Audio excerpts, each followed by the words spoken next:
I think the Middle East has been in turmoil since before I was born. It's everything you need to kickstart your evening. Everyone's had their Weetabix tonight. I love to see it. That's Patrick Christies tonight, weeknights from 9 p.m. Only on GB News, the People's Channel, Britain's news channel. Hi, I'm Michelle Dewberry, and my show is your opportunity to cut through all the noise and dive in headfirst to some robust debates. Ideas clash. Situation, because the failure is... You're deliberately avoiding my point. Nothing's held back. And if you think this is the end of it, wait for more. And we do not shy away from the difficult stuff. Sometimes I want to shake people and say, if only you understood. So join me on Jubes & Co. weeknights at 6 p.m. only on GB News, Britain's news channel. Good Afternoon Britain isn't just about us. The wonderful thing about this programme is it's about everyone watching. It's an interactive programme. Well, there absolutely is something to see here, and we're going to be talking about it more. Whether it's breaking royal news, Please bring us up to date. or indeed a particularly punchy speech in the House of Commons, Very, very curious. we bring it to you live, and then we bring you live reaction as well. That's Good Afternoon Britain, weekdays from midday. Only on GB News, the People's Channel, Britain's news channel.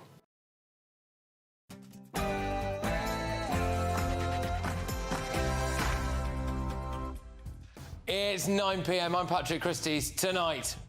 Will he, in the interests of public safety, follow the lead of France, Denmark, Belgium and others and ban the burka? Should Britain ban the burka? Sir Keir Starmer refuses to answer. But I'm not going to follow her down that line. And Rachel Reeves' big £15 billion spending announcement put the nation to sleep. While young people... But hang on a minute.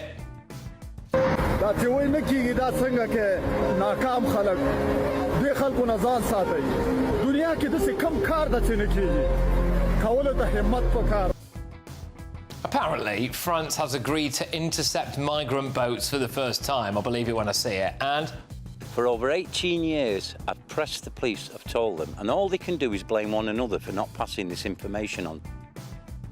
Madeleine McCann latest, I have a big exclusive from a man who thinks the police are searching in the wrong place. Plus, he's now towards Leicester Square. It's high risk through pedestrians towards Trafalgar Square. hats off to the police for hunting down phone thieves. On my panel tonight is the Director of Popular Conservatives, Mark Littlewood, landlord and activist Adam Brooks, and broadcaster Nina Mishkov. And, well, is it any wonder that King Charles wanted to strip Harry and Meghan of their royal titles? She gon' do that, baby mama. Drop.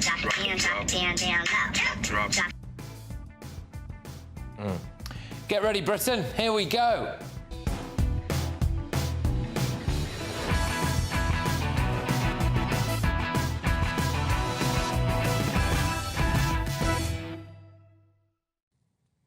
Rachel Reeves is toast. Next.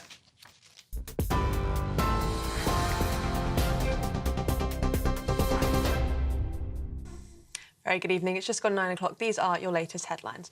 The top story, Vladimir Putin has told President Trump that Russia will have to respond to recent attacks. This comes as the US president shared that he had spoken to Mr. Putin this afternoon. The two discussed Ukrainian drone strikes on Russia and the tensions with Iran. On Truth Social, Mr. Trump said it was a good conversation, but not one that will lead to immediate peace. This comes as Defence Secretary John Healey has announced that Britain delivered 10,000 drones to Ukraine last year and plans to send 10 times that number in 2025. Speaking earlier this afternoon in Brussels, Healey said that the UK will boost training for Ukrainian forces by 20%, raising funding to nearly £250 million. Back in the UK, the Chancellor has confirmed that changes to the winter fuel allowance, saying more people will qualify this winter.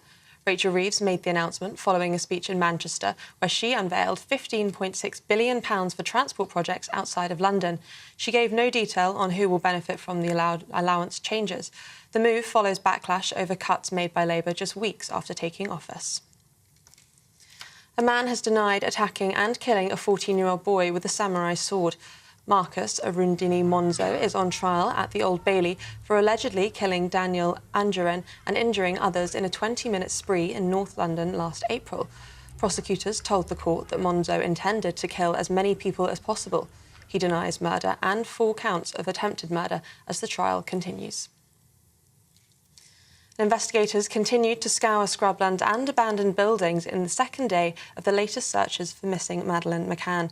German and Portuguese police are expected to continue the search on disused buildings and wells near Praia de Luz in the Algarve, where she was last seen in 2007. Specialist teams are expected to examine 21 plots of land using ground-scanning radar and forensic tools. It's part of an investigation into prime suspect Christian Bruckner, who's currently in prison and due for release in September unless new charges are filed. And a royal milestone was marked in style today as the King led celebrations for the 400th anniversary of the Queen's Chapel.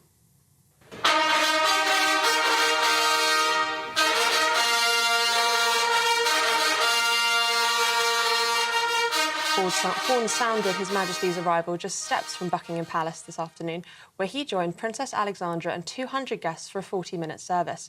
Music from the Chapel Royal Choir, the Duchess of Edinburgh's String Orchestra and the Household Cavalry's State Trumpeters all honoured the chapel's origins as a place of worship for European courtiers. Those are the latest GB News headlines for now. More from me in an hour, but now it's back to Patrick. For the very latest GB News direct to your smartphone, sign up to News Alerts by scanning the QR code or go to gbnews.com/alerts.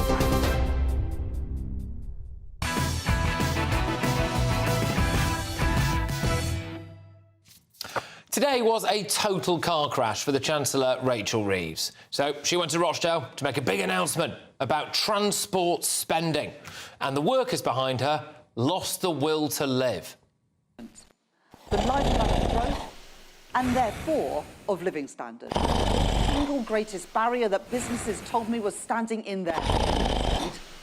And put simply, our plan, the central barrier to economic growth has been underinvestment.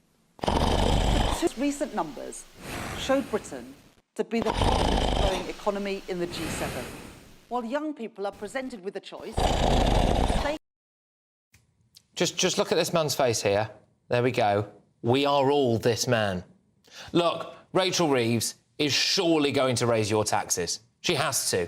The police need more money. They're raising the defence budget. We have to pay Mauritius to give them the Chagos Islands. They're U-turning on winter fuel payments. She's just announced 15 billion quid's worth of transport costs. Government borrowing grew to £20.2 billion in April. That was £1 billion higher than the same month in 2024. And here she is today refusing to rule out more tax rises.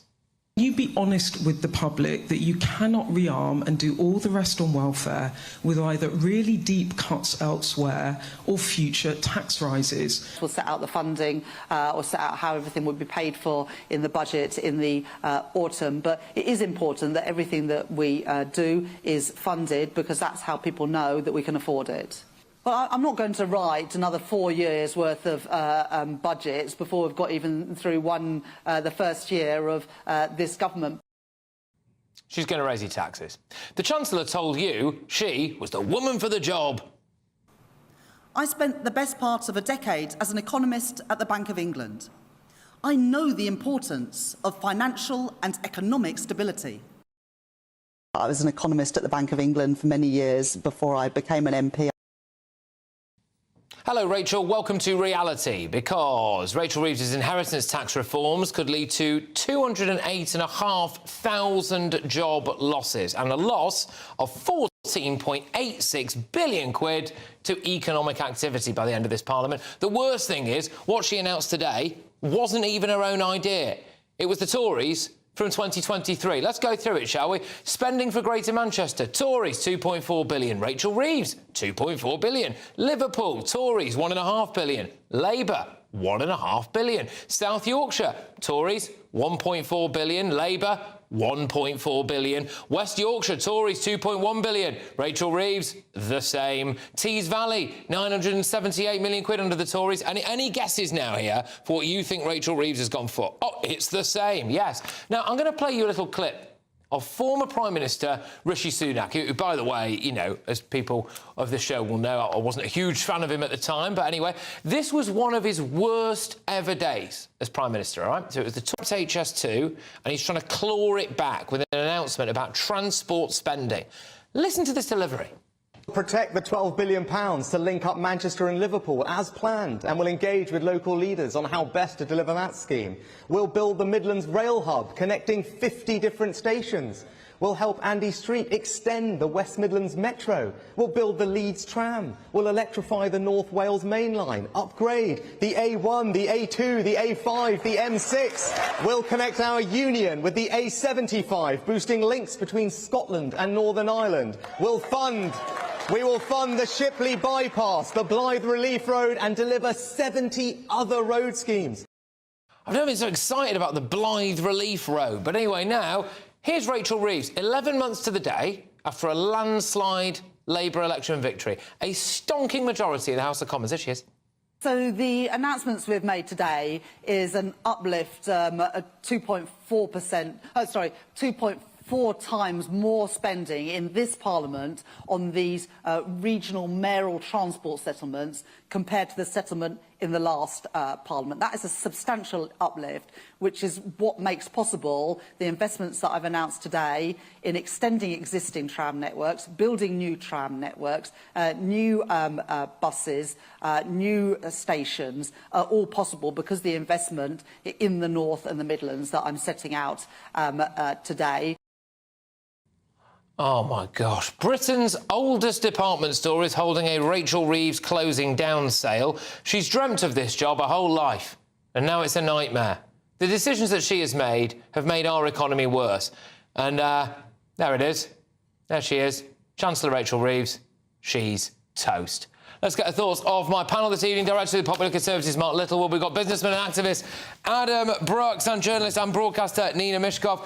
Well, Mark, I'll start with you on this. I mean, you know it's a bad day out when the worker behind you, or in fact any of the workers behind you, are falling asleep and they take all the headlines. Well, quite so. Why politicians do this? I mean, I think they should just stand at a podium and speak. You either have genuine workers, in which case you know what the public think of you, or everybody realises that you've put in partisan plants, in which case it's implausible. Look, Patrick, you said it out. The British economy is completely broken. Spit and polish is not going to do. You're right to say that the only major announcement here was that Tory plans that Labour have put on pause, they've now just taken off the pause button. But we are going to have a complete overhaul of the way we think about tax and spending in Britain. Our tax rises to come. I fear you're right. We're going to see rates of various taxes go up. But here's the problem, slightly nerdy economic point. Go on. No government in our lifetimes has been able to squeeze out of the economy more than about 38, 39% of national income. That's, say, for every pound generated in Britain, the absolute max the government can get from VAT, income tax, inheritance tax, capital gains tax, the whole lot, 38, 39p. We're at that maximum. Yep. You cannot tax this economy anymore. You can put the rates up, but we'll have more department stores closing down. Absolutely. And that means the revenues coming in will not match the intended hike. So we're going to have to find very, very major spending cuts. No politician seems to be talking about that yet. Adam, I mean, she's got her numbers wrong and she's knackered the economy. Labour don't stop getting their numbers wrong. You know, the inheritance tax blunder that you showed earlier, billions. The private school VAT raid, that's going to end up costing billions, I tell you, because everyone I know in my area is pulling their kids out of private school because of this Labour government. And the realisation of that hasn't hit yet. Look, we live in a country that is falling apart. We do need to invest in transport and infrastructure, and a lot of that is down to the Tories. I've got to admit that. Maybe if they didn't start doing mad things like 20 billion on carbon capture, that doesn't work, by the way. So we are going to waste billions on this net zero nuttiness. Let's get rid of that. Let's stop sending 15 billion abroad foreign aid. Let's stop paying 6 million a year for asylum seeker hotels and support. Let's say enough is enough. This country is in emergency and go on a war footing. Nina, realistically, what you heard there from Rachel Reeves, standing in front of a load of workers who were bored out of their skull, like the nation, frankly, she's not got the charisma, she's not got the numbers, she's not got the experience, she's not got the CV. Hasn't she got to go? The charisma is irrelevant. She's a numbers person. She should be given credit for that. And the jokes about her being Rachel from accounts and all of that are purely sexist. And well, all politicians lie. Well, she was caught out like She was, you know, people do swerve on their CV. I've never had to write a CV, but I would never do that. So all politicians enhance their image in some way. So you can't just pick on her for that. She is doing, I think, a credible job. Because I agree with Adam on one thing, the Tories screwed us right and proper. They really did, and there was nothing that anybody could do. I mean, if the Tories were now, what on earth would they do? One of the reasons that Rishi Sunak bailed out so early was because all these problems were coming down the line. I think he had to go anyway. Yes, I think he'd had it. There is a big problem with this analysis, Nina. If you're interested in fixing the economy, I mean, if you're interested in kicking the twitching corpse of the Conservative Party in the last 14 years of government, that's a different thing. The problem's this. I would agree with you, and throughout those 14 years, I was saying the Conservatives are taxing too much, spending too much and borrowing too much, and needed to do less of each, and they did too much of each. However, on each and every occasion, the Labour opposition and the Liberal Democrats wanted to tax more, spend more and borrow even more. There was no project. There was no suggestion that, perhaps furlough's too generous. Perhaps we're spending too much on the NHS. But they weren't in government, and it's so their plan at the time, it's the job of the opposition to oppose. Each and every time that the Tories were taxing too much, spending too much and borrowing too much, the Labour and the Liberal Democrat position was tax, spend and borrow even more. With the greatest respect, it is not for Labour or the Liberal Democrats or whoever, Reform or the Greens, to police the Conservatives and say you're not doing this right. Their line should have been tax less, spend less, borrow less. They're allowed to take the line they want. But the thing is also, we are. You know, you went on about these bored factory workers behind her. That is just another anti-Labour smear. I'm sorry, but it's stupid from Labour. The Daily Mail wrote about it in that way, and then printed, you know, the tweets from viewers. Those are irrelevant. They should have analysed what she's actually doing. Maybe Labour should stop posting people. Well, what she's actually doing, or as we have analysed, is exactly what the Tories did in 2023. Right. She could have cancelled that, and she didn't. What I will say, Patrick, as a small businessman, and a small business can sometimes replicate in bigger businesses. If we get taxed any more, we go under. I will go under as a pub if I get taxed any more in the autumn. At the end of the day, then they get no income coming in from that business. They've got to be very careful. I would say we need to go back to what Liz Truss did. For God's sake. Cut taxes and stimulate the economy, because the only way we're going to get out of this is growth. Millions and you have to gamble on that. You can't keep ringing us out. Sitting in homes they can't afford because of her will be screaming at the telly. Interest rates are even higher now. So come on. They're even higher now, and the return on gilts is even higher now. It's worse than it was after the mini budget. But the really big issue, right, because none of us are elected politicians, is at some point we've got to have a serious argument about where we are going to find major spending reductions. We are still living in this fantasy land that we can give everybody more child benefit, reverse the winter fuel allowance, spend 3.5% of GDP on defence, more for the NHS, more for public sector workers. Not a single reduction I can think of. And we are going to have to save tens of billions every year. That's not an ideological point, it's a mathematical point. Are you saying we should have tax cuts? Yes. Yes, and for heaven's sake. Tax is now at the highest level in... Look what Trump's doing to the American economy. Nina, please listen, right? Adding 3 to 4 trillion to their borrowing. Cut taxes, let businesses like mine thrive and pay more tax. Stop foreign aid, 15 billion abroad. Let's sort ourselves out.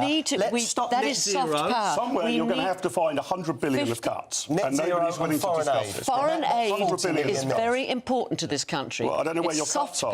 It's soft power, and we need it. I think what we saw today was, for me, I noticed a change. So Rachel Reeves, when she delivered her first, what was it, her actual budget or fiscal event, whatever you call it these days. Anyway, that actual one, I actually thought when she was at the dispatch box, she had quite a good delivery. I didn't agree with a lot of what she was doing. They had the pensioners thing, but I thought, OK, actually, she came across relatively well. Today, she looked like a broken woman. Yeah. I don't saying that's to be mean to her. I think that's the general consensus. She was stumbling over her words all the time. She was mumbling her numbers up completely. It was bad, and she had those workers behind her.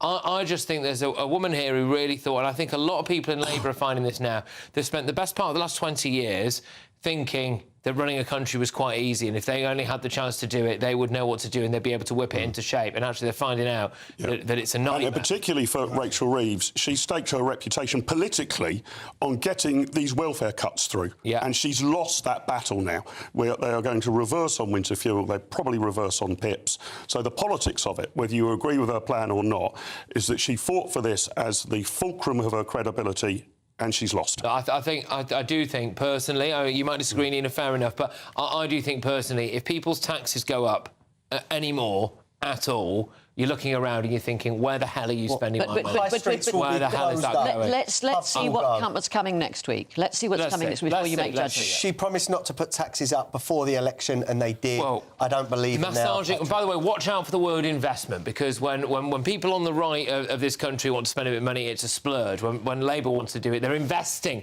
in the future. But anyway, I'll tell you what, this could be a good investment for you. Their time is running out on your chance to win the biggest Great British giveaway, brand spanking new motorhome, 67 grand's worth of motorhome and £5 grand on top. Here's how you can be in it to win it. There's 2 days remaining to see how you could win big. Driving away in this Elnag Baron 560 motorhome, courtesy of Marquis Leisure. It has plenty of room for your family of 4, comes complete with kitchen, bathroom and all the space you'll need for life on the road. And the best news? You can drive it on your existing driving licence. Plus, we'll also give you a further £5,000 in tax-free cash to spend however you like. Don't delay. You can't win if you're not in the draw. For another chance to win the lot, text WIN to 63225. One entry costs £2.50 plus one standard network rate message. Or text BONUS to 63225. 5 entries cost £5 plus one standard network rate message. Go to gbnews.com/win. Entries start at £2.50. Call 0903 686 3232. Calls cost £2.50 plus your network access charge. Or post your name and number to GB13 PO Box 8690 Derby DE1 9TT. UK only. Entrance must be 18 or over. Lines close at 4 p.m. on the 6th of June. Please check the closing time if listening or watching on demand. This motorhome and £5,000 in cash really could be yours. Good luck. Good luck. Coming up, I'm going to take you live to Portugal because GB News reporter Charlie Peters has been following the second day of the new Madeleine McCann search, and he has got a bombshell exclusive interview. For over 18 years, I've pressed the police, I've told them, and all they can do is blame one another for not passing this information on. Yeah, some quite astonishing revelations from that man there. Stay tuned for that. But before that... Will he, in the interests of public safety, follow the lead of France, Denmark, Belgium and others and ban the burka? Well, Reform UK MP Sarah Pochen was heckled in Parliament today for daring to suggest that the Prime Minister should introduce a burka ban. Germany, France, Norway, Denmark, Italy, Belgium, before we've ticked off any of the Middle Eastern countries, of course, have banned the burqa. So, why don't we follow suit? That's next.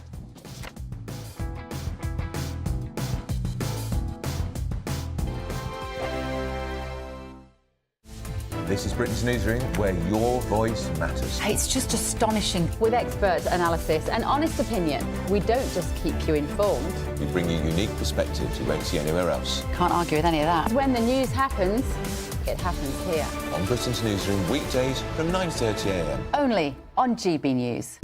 Exciting news. Every Friday, my Patrick Christies Tonight Show is going to have a twist to it. We're welcoming some special guests. You. That's right, on Fridays I'm going to be doing my show in front of a live studio audience because this show is about you and what you have to say. It's going to be the same big debates, same big topics, same big opinions, but every Friday night at 9 p.m. you are invited to come on down to Patrick Christies Tonight to be a part of the action. Only on GB News, the People's Channel, Britain's news channel. Join me, Nana Akweer, for an informative, interactive news programme with a difference. It's fun. No, you didn't say that, Dave. I'm so surprised. I think there's an element of truth to that. Join me from 3 p.m. every weekend, only on GB News, Britain's news channel. At GB News, we are proud to stand for you, for the Britain you love, for the communities you live in. That's what makes us the fearless champions of Britain. Its voices and its values. Because we, at GB News, the People's Channel, Britain's news channel. Westminster's full of talk, but out here, it's the real world. Am I allowed to talk then? No, that's it. This is where it matters, real people and real lives. That's what politics is all about. The fact that Trump made a good start, no. Straight answers, no spin, and just a couple of pints. How many fingers have I got up? About 10. So join me for Lee Anderson's Real World every Friday at 7 p.m, only on GB News. The People's Channel, Britain's news channel. Hi, I'm Michelle Dewberry, and my show is your opportunity to cut through all the noise and dive in headfirst to some robust debates. Ideas clash. Situation, isn't it? No, because the failure is you're deliberately avoiding my point. Nothing's held back. And if you think this is the end of it, wait for more. And we do not shy away from the difficult stuff. Sometimes I want to shake people and say, if only you understood. So join me on Jubes & Co weeknights at 6 p.m, only on GB News, Britain's news channel. What is the state of our economy? What is the state of our National Health Service? What is the state of our schools? What on earth is going on? Understanding Britain means understanding the state we are in. This is State of the Nation with me, Matt Goodwin, Wednesdays, Thursdays and Fridays from 8 p.m. on GB News.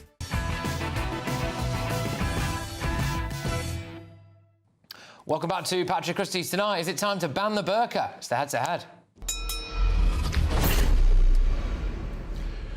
So, new Reform UK MP Sarah Pochin set the cat amongst the pigeons earlier. She was heckled in Parliament today after she dared to call out the Prime Minister to follow other European nations in banning the burqa. Given the Prime Minister's desire to strengthen strategic alignment with our European neighbours, will he, in the interests of public safety, follow the lead of France, Denmark, Belgium and others and ban the burqa? So the burqa is worn by many Muslim women, with the garment covering the entire body, including much of the face, and often has a mesh screen across the eyes as well. In 2011, both France and Belgium introduced bans on the face covering. And in 2017, more recently, Denmark has banned the burqa in all public settings. Norway banned them in schools and colleges. So, look, they are very liberal countries, a lot of them. It's not really a far-right thing, is it? As, of course, it's not entirely OK in parts of the Middle East as well, either, is it? So tonight I'm asking, should we follow those European countries and ban the burqa? Well, going head-to-head on this now are the British-Iranian human rights activist Lily Mew and the communications manager at the Institute for Economic Affairs, Reem Ibrahim. Right, OK, thank you very much. Lily, I'll start with you. Ban the burqa?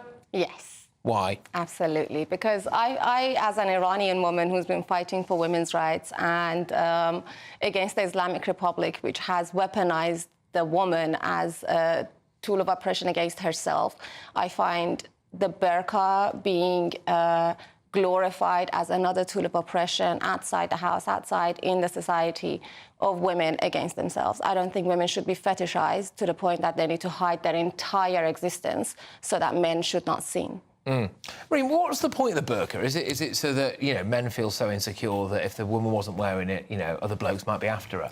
I don't think that's necessarily the case. It's effectively a submission of faith. It's the idea that those particular women are able to choose whether or not they cover their faces or indeed in an act of modesty. Now, I think it's absolutely disgusting and abhorrent that countries like Iran and Afghanistan tell women what they can and cannot wear. I think it's abhorrent. They do a lot more than that. seek to that level. We should not seek to that level of illiberalism. This country is a free country, I'd like to think. We are all absolutely upset about the fact that somebody like Lucy Connolly, a mother who has been put into prison for 31 months for a tweet, that is illiberal and abhorrent. Why should we then restrict what women wear? OK, well, that's an interesting point, because I do wonder, Lily, whether or not some of the men in the households in Britain where women wear the burqa, they treat their own households like a little Iran. That's exactly what my point is. We are talking about public safety, and we want to, as the MP from Reform was mentioning, it's a public safety situation. So much statistic already shows that women in households where there is a very religious, extremist household, the domestic abuse against women are much higher from men. And that's already apparent across the globe, not just in the UK, everywhere in the world, within the Muslim world, and its diaspora throughout the non-Islamic countries. Women who are living in more extremist and more stricter Islamic households are under more You don't fight illiberalism with more illiberalism. And that's fundamentally the point here. Do we believe that any government or any individual should be allowed to tell another individual how they dress? Do you believe that those women want to wear the burqa? The ones that you see sometimes, for example, you know, in small terraced houses in parts of, let's say, Burnley, where a local councillor has just been elected on a ticket of male and female segregation. You know, do we honestly believe that a lot of the women in some of those households are voluntarily wearing that burqa? Well, that's a separate question. Some of them do and some of them don't. I absolutely do, and I'm aware of women that are oppressed into wearing it, and there are women that choose to wear it.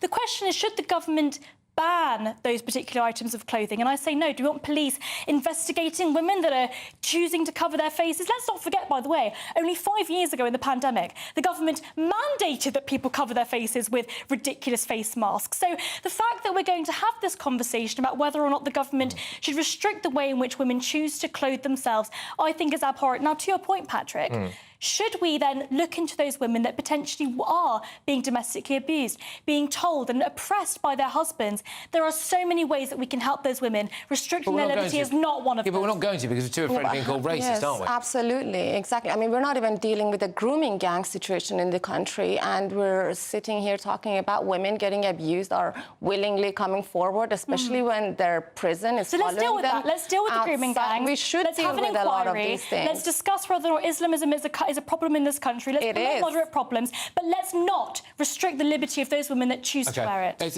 What about the sake of societal integration, right? The burqa is not British, is it? It's not really part of our way of life and our culture. In fact, sometimes I think it's I think it is just a barrier to integration. So is that not a reason to get rid of it? I find it to be an extreme barrier to integration, because women wearing hijab and Islamic clothing while still integrating in society is a wonderful thing to see. It's seeing flourishing of women and growth in all aspects of society from different backgrounds and religious backgrounds.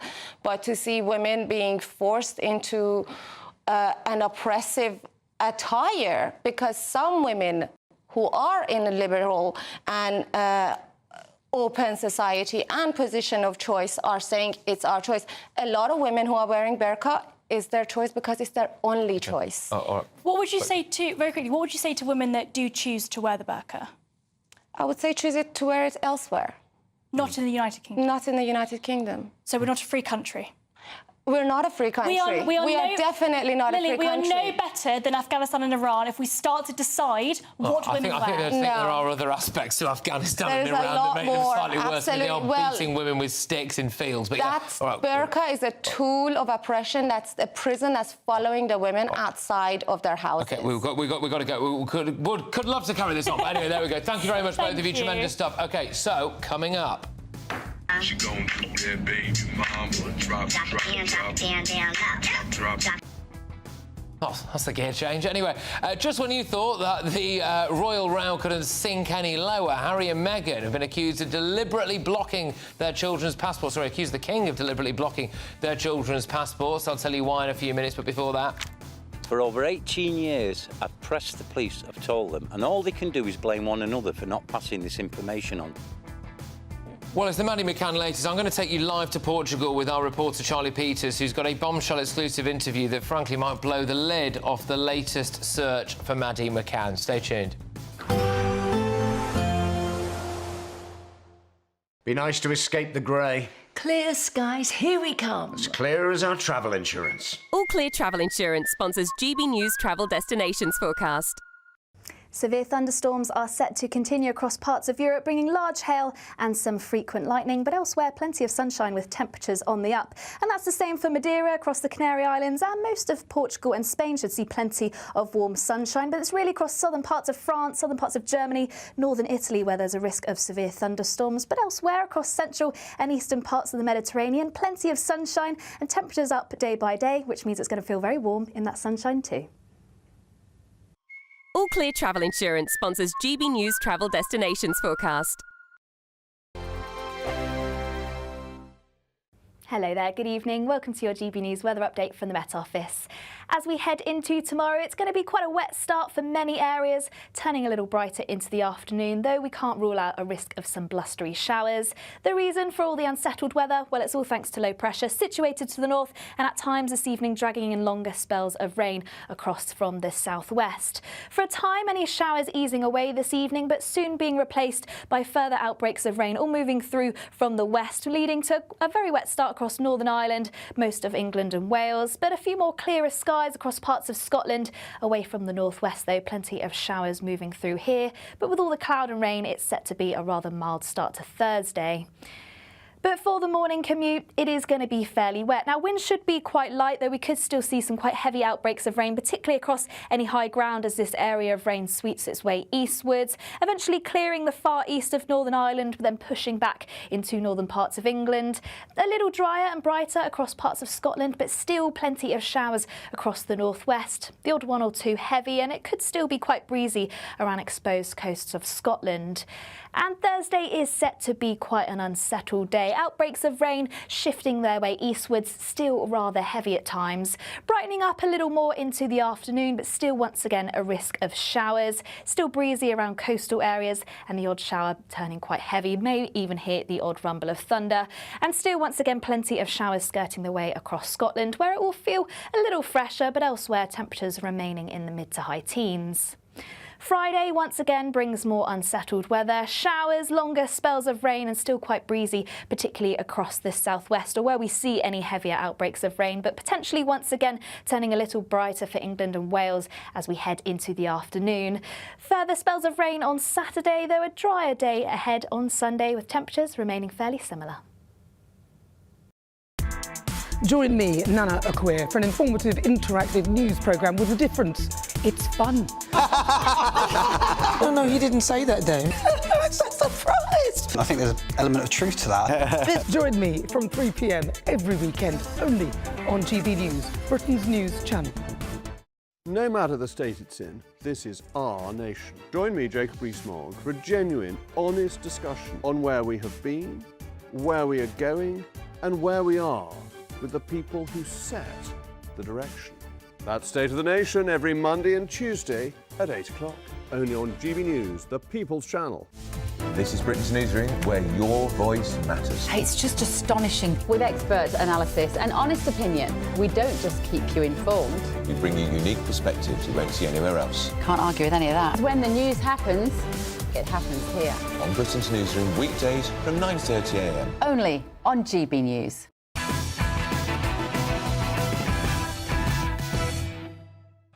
Welcome back. Coming up, the royal rift has hit a new low, with Harry and Meghan now accusing the King of deliberately blocking their kids' passport applications. Also, Meghan's released a really weird video today, so I'll show you that. But first, today marks the second day of a new police search for Madeleine McCann. German and Portuguese police forces scoured a derelict barn in a race against time to gather evidence. The prime suspect in the case, Christian Bruckner, is due to be released later this year after serving a 7-year sentence for raping an American tourist in Portugal. Now, police fear that he'll just leg it if they can't charge him with something else in time.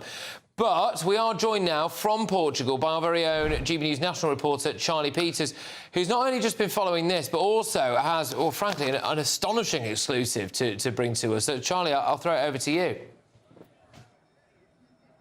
Well, good evening, Patrick. You join me in Praia de Luz. This is the resort town where Madeleine McCann went missing 18 years ago. But a few miles to the east earlier today, we were watching as German and Portuguese authorities were conducting that second day of searches. They did deploy an excavator, a JCB digger, and also a geoscanner to assess the ground, looking around those dilapidated buildings where the prime suspect, Christian Bruckner, is said to have a connection and where potentially that key forensic evidence could be to finally link him, their prime suspect, to the disappearance and murder of Madeleine McCann.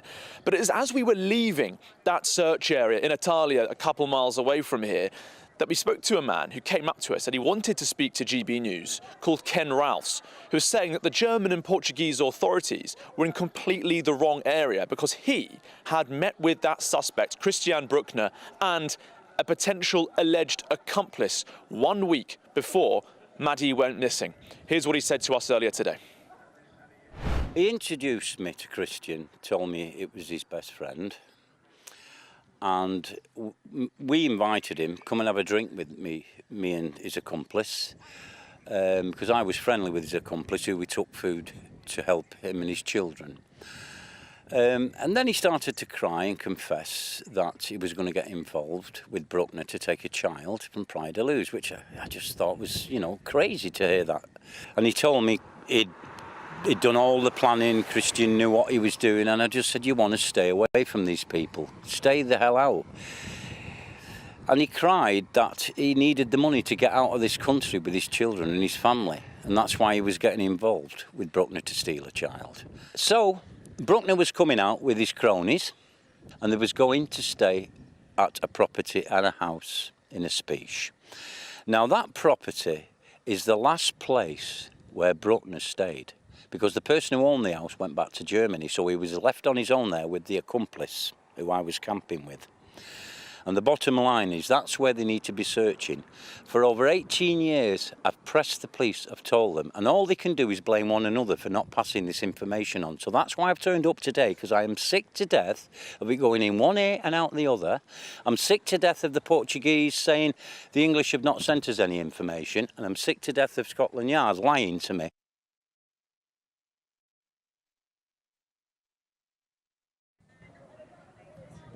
Now, Ken Ralphs actually became quite emotional as he shared that compelling testimony of his interaction with Christian Bruckner and this alleged accomplice from the week before Madeleine McCann went missing. One of the questions I asked him was, well, why didn't you report what you were told at the time? And he said, well, Algarve in 2007, southern Portugal was full of drifters like Christian Bruckner and many others who said wild things when they were drunk, when they were potentially a bit emotional, potentially under the influence. And he said that in this area, so much crime is reported that to report a pre-crime just wouldn't be worthwhile. But it was an emotional interview, very compelling testimony, especially with recent revelations that have come out about this lone German suspect in this case. And questions to ask for the police here, both in Germany, in Portugal, but also the Met, who did not respond to our request for comment on this issue. Well, that is all absolutely fascinating. I mean, I was glued to that there, Charlie. The idea that a bloke has just walked up and said he wants to talk, he's sick and tired of not being listened to about this. He says that the last place, that the prime suspect in the disappearance of Madeleine McCann, the whole reason why you're there now, the whole reason why German police are there and the world's press are there, that guy last stayed at a particular property, which is not that property, and he spoke to an alleged accomplice, really. So you've been to the Metropolitan Police, who and other police forces continue to sink, I think, vast sums of money into the continued search for Maddie. And what, they've not got back to you about it? Well, they've acknowledged the concerns raised, but they didn't have anything to say. And as you say, the Operation Grange, the operation they have to look into the disappearance of Madeleine McCann, did receive an extra £108,000 last month. It has received millions of pounds since the operation launched. There were some questions as to why the Met weren't present for this renewed set of searches, the first in over 2 years, but it is a German-led operation.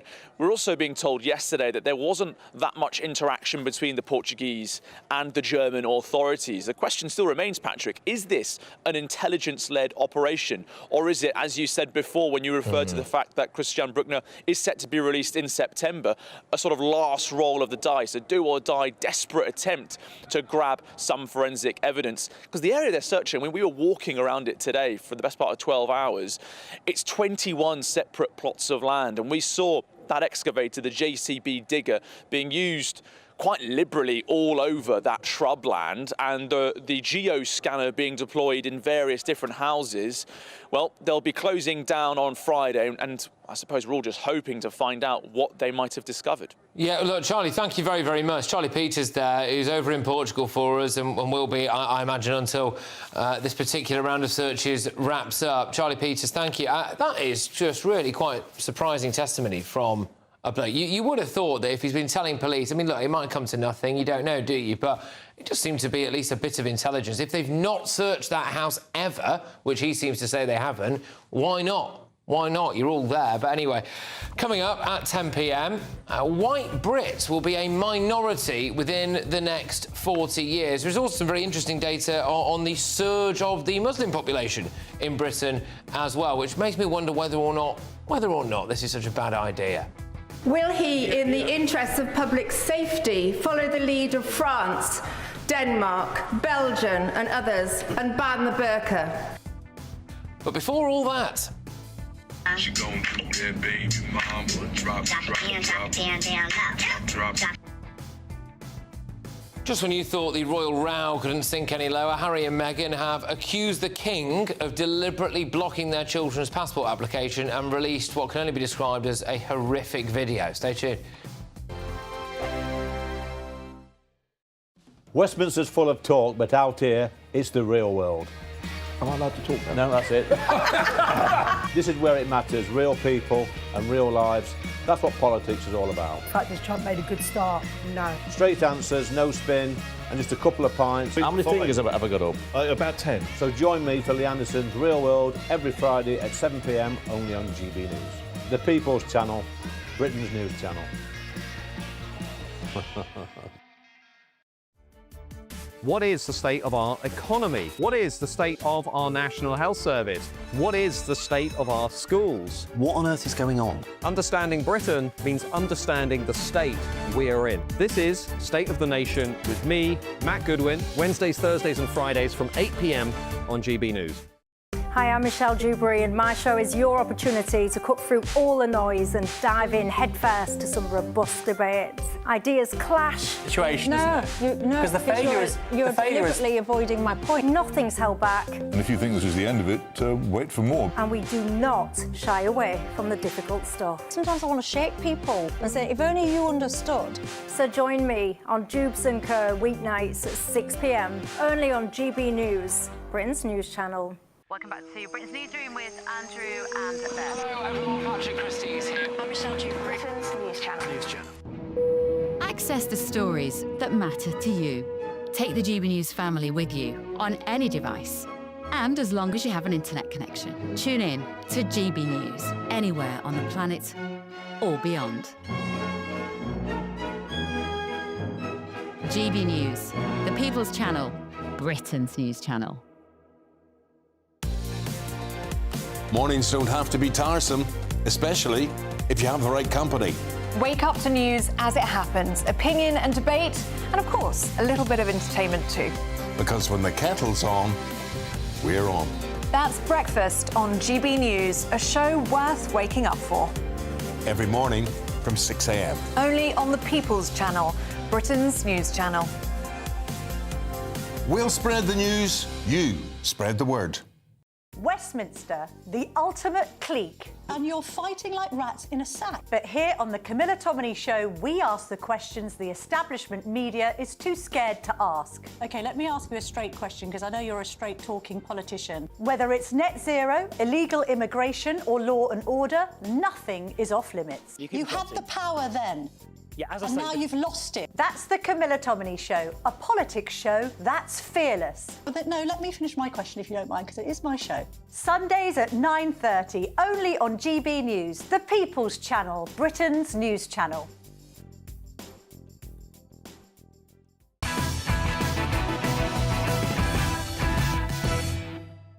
Welcome back to Patrick Christies tonight. And the Duke and Duchess of Sussex explored changing their family name to Spencer amid fears that the King and the Home Office were deliberately blocking their children's passport applications. Astonishing allegations, this from Harry and Meghan. They applied for new passports using the surname Sussex, but were met with excuses and delays.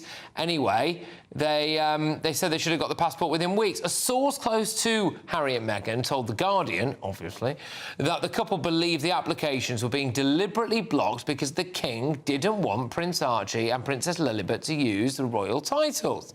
But after lawyers for the Sussexes sent a letter threatening to pursue a data subject access request, which would have revealed details about this delay, they say they were miraculously issued with a passport. Well, I'm joined now by the editor-at-large of the Mail on Sunday, Charlotte Griffith. Charlotte, thank you very much. Tremendous to have you on. This is a really astonishing allegation by Harry and Meghan. Yes, and I have to say, the sources close to Harry and Meghan are a little bit confused because they say two things. One, that they think the passport was blocked because of the HRH title, and two, because they were using the name Sussex.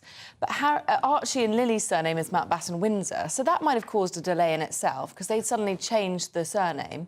And second of all, it's my understanding that they applied for this passport before the Queen had died. It wasn't until Charles became king that Archie and Lilibet can use the titles HRH. Right. Because you have to be the grandchild of the monarch. So they were applying before they could lose the HRH title. So that's where the delay came from, in my opinion. To gratuitously accuse the King of something like this is really, really surprising. But can I just play us a little video of this? Because this was released earlier today, and it's Meghan Markle and as you'll see, Prince Harry, shortly before the birth, I think, of Lilibet, their first child. Let's have a look at this. When the song come on, let me see you get gone. Baby mama, this your song. Been pregnant for way too long. Let's tell the DJ, turn it off. Turn it off. If she a baby mama, she gon' do that baby mama. Work. She gon' put it on you.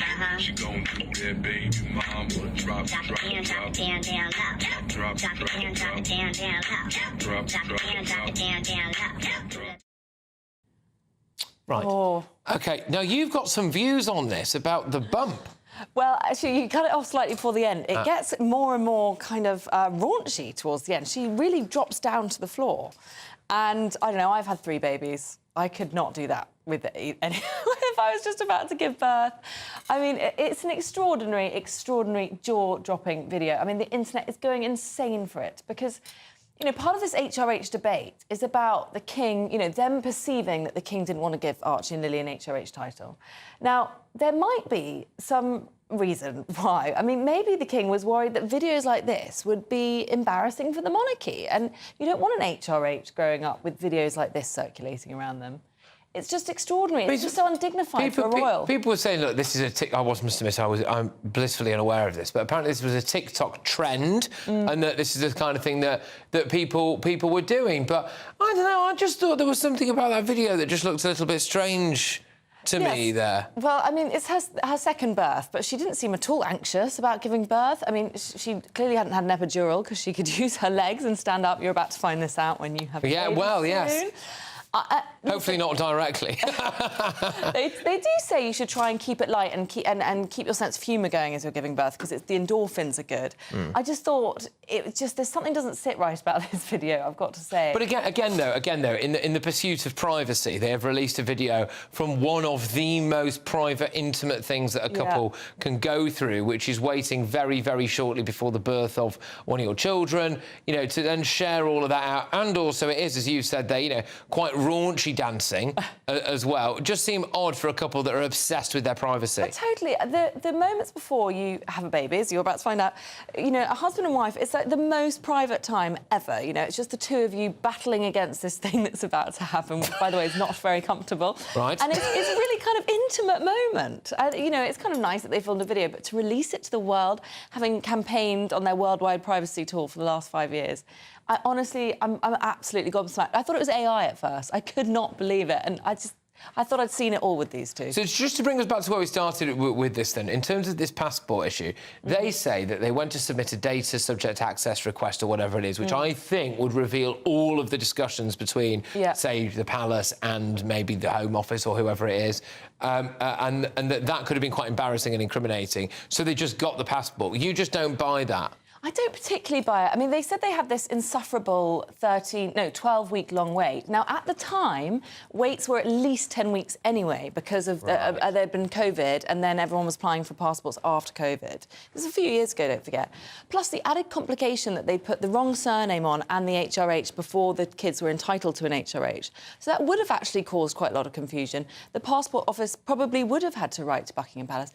And Buckingham Palace have denied that they blocked it in any way. They are already... Well, there was a story, I believe, in your fabulous newspaper over the weekend, which was that, Harry had explored changing his surname to Spencer, and now he's maybe tried to hit back with this. But, Charlotte, thank you very much. As ever, Charlotte Griffiths, the editor-at-large at The Mail on Sunday, coming up at 10 p.m. So apparently white Brits are going to be a minority within the next 40 years. It just made me wonder whether or not this was the worst idea in the world, really, yes?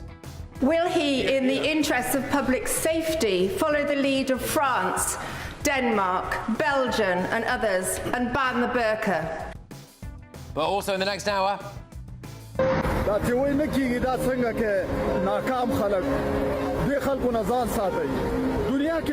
Apparently the French have finally agreed to turn back the boats.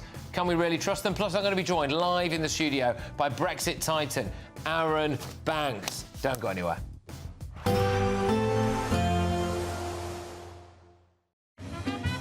A positive outlook through the night will power through to a bright day ahead. Boxed home battery storage, sponsors of weather on GB News. Hello there, good evening. Welcome to your GB News weather update from the Met Office. As we head into tomorrow, it's going to be quite a wet start for many areas, turning a little brighter into the afternoon, though we can't rule out a risk of some blustery showers. The reason for all the unsettled weather? Well, it's all thanks to low pressure situated to the north and at times this evening dragging in longer spells of rain across from the southwest. For a time, any showers easing away this evening, but soon being replaced by further outbreaks of rain, all moving through from the west, leading to a very wet start across Northern Ireland, most of England and Wales, but a few more clearer skies across parts of Scotland. Away from the northwest, though, plenty of showers moving through here, but with all the cloud and rain, it's set to be a rather mild start to Thursday. But for the morning commute, it is going to be fairly wet. Now, winds should be quite light, though we could still see some quite heavy outbreaks of rain, particularly across any high ground as this area of rain sweeps its way eastwards, eventually clearing the far east of Northern Ireland, but then pushing back into northern parts of England. A little drier and brighter across parts of Scotland, but still plenty of showers across the northwest. The odd one or two heavy, and it could still be quite breezy around exposed coasts of Scotland. And Thursday is set to be quite an unsettled day. Outbreaks of rain shifting their way eastwards, still rather heavy at times. Brightening up a little more into the afternoon, but still once again a risk of showers. Still breezy around coastal areas and the odd shower turning quite heavy, may even hit the odd rumble of thunder. And still once again plenty of showers skirting the way across Scotland, where it will feel a little fresher, but elsewhere temperatures remaining in the mid to high teens. Friday once again brings more unsettled weather, showers, longer spells of rain and still quite breezy, particularly across the southwest or where we see any heavier outbreaks of rain, but potentially once again turning a little brighter for England and Wales as we head into the afternoon. Further spells of rain on Saturday, though a drier day ahead on Sunday with temperatures remaining fairly similar. A positive outlook through the night will power through to a bright day ahead. Boxed home battery storage, sponsors of weather on GB News. It's the final week to see how you could be our biggest winner yet, touring in this stylish Elnag Baron 560 motorhome. This brand new 2025 model comes complete with kitchen and bathroom areas and enough space to comfortably sleep a family of four. We'll also give you a further £5,000 in tax-free cash to add a few of your favourite things. Don't miss out as lines close on the 6th of June. For another chance to win the lot, text WIN to 63225. One entry costs £2.50 plus one standard network rate message. Or text BONUS to 63225. 5 entries cost £5 plus 1 standard network rate message. Go to gbnews.com/win. Entries start at £2.50. Call 0903 686 3232. Calls cost £2.50 plus your network access charge. Or post your name and number to GB13 PO Box 8690 Derby DE1 9TT. UK only. Entrance must be 18 or over. Lines close at 4 p.m. on the 6th of June. Please check the closing time if listening or watching on demand. Good luck. Hi, I'm Michelle Dewberry, and my show is your opportunity to cut through all the noise and dive in headfirst to some robust debates. Ideas clash. Situation, isn't it? Because the failure is you're deliberately avoiding my point. Nothing's held back. And if you think this is the end of it, wait for more. And we do not shy away from the difficult stuff. Sometimes I want to shake people and say, if only you understood. So join me on Jubes & Co weeknights at 6 p.m, only on GB News, Britain's news channel. Join me, Nana Akwe, for an informative, interactive news programme with a difference. It's fun. No, he didn't say that, though. I'm so surprised. I think there's an element of truth to that. Join me from 3 p.m. every weekend, only on GB News, Britain's news channel. Westminster's full of talk, but out here, it's the real world. Am I allowed to talk now? No, that's it. This is where it matters, real people and real lives. That's what politics is all about. In fact, has Trump made a good start? No. Straight answers, no spin, and just a couple of pints. How many fingers have I ever got up? About 10. So join me for Lee Anderson's Real World every Friday at 7 p.m, only on GB News. The People's Channel, Britain's news channel.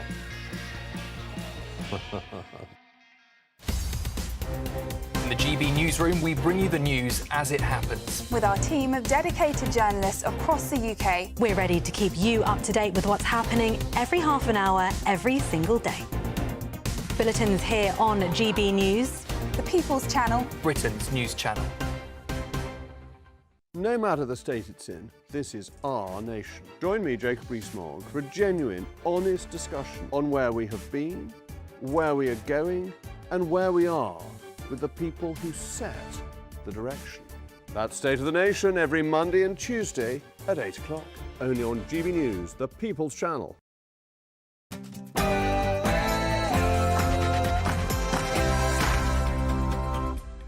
It's 10 p.m. I'm Patrick Christies. Tonight, will he, in the interests of public safety, follow the lead of France, Denmark, Belgium and others and ban the burka? should Britain ban the burka? Well, Sir Keir Starmer refuses to answer. But I'm not going to follow her down that line. But hang on a minute.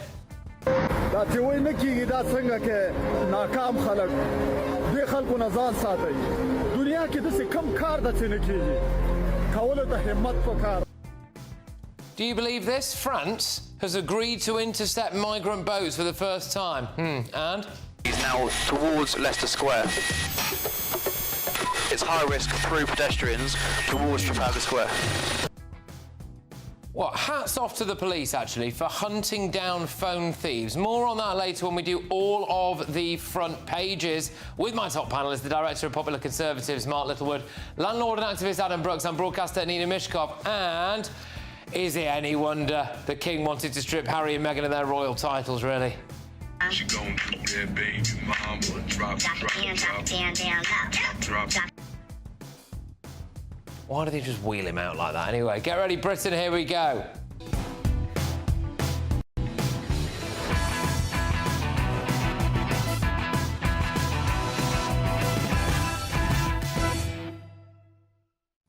How long is it before Britain is a Muslim country? Next.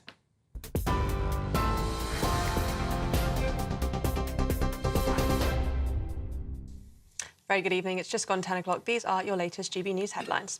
The top story, Vladimir Putin has told President Trump that Russia will have to respond to recent attacks. This comes as the US president shared that he had spoken to Mr. Putin this afternoon, discussing Ukrainian drone strikes on Russia and tensions with Iran. On Truth Social, Mr. Trump said it was a good conversation, but not one that will lead to immediate peace. This comes as Defence Secretary John Healey has announced that Britain Britain delivered 10,000 drones to Ukraine last year and plans to send 10 times that number in 2025.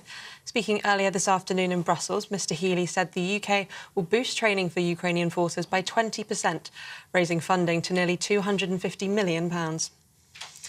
Back in the UK, the Chancellor has confirmed changes to the winter fuel allowance, saying more people will qualify this winter. Rachel Reeves made the announcement following a speech in Manchester, where she unveiled £15.6 billion for transport projects outside of London. But she gave no detail on who it will benefit from the allowance change. This move follows backlash over cuts made by Labour just weeks after taking office. A man has denied attacking and killing a 14-year-old boy with a samurai sword. Marcus Arduini Monzo is on trial at the Old Bailey for allegedly killing Daniel Angerin and injuring others in a 20-minute spree in North London last April. Prosecutors told the court that Monzo intended to kill as many people as possible. He denies murder and the 4 counts of attempted murder as the trial continues. Investigators continue to scour scrublands and abandoned buildings today in the second day of the latest searches for missing Madeleine McCann. German and Portuguese police are expected to continue to focus their search on disused buildings and wells near Praia de Luz in the Algarve, where she was last seen in 2007. Specialist teams are expected to examine 21 plots of land using ground-scanning radar and forensic tools. It's part of an investigation into prime suspect Christian Bruckner, who's currently in prison and due for release in September, unless new charges are filed. And a royal milestone was marked in style today as the King led celebrations for the 400th anniversary of the Queen's Chapel.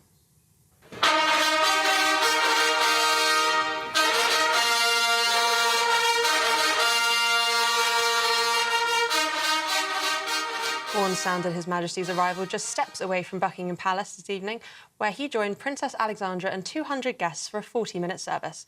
Music from the Chapel Royal Choir, the Duchess of Edinburgh's String Orchestra and the Household Cavalry's State Trumpeters all honoured the chapel's origins as a place of worship for European courtiers.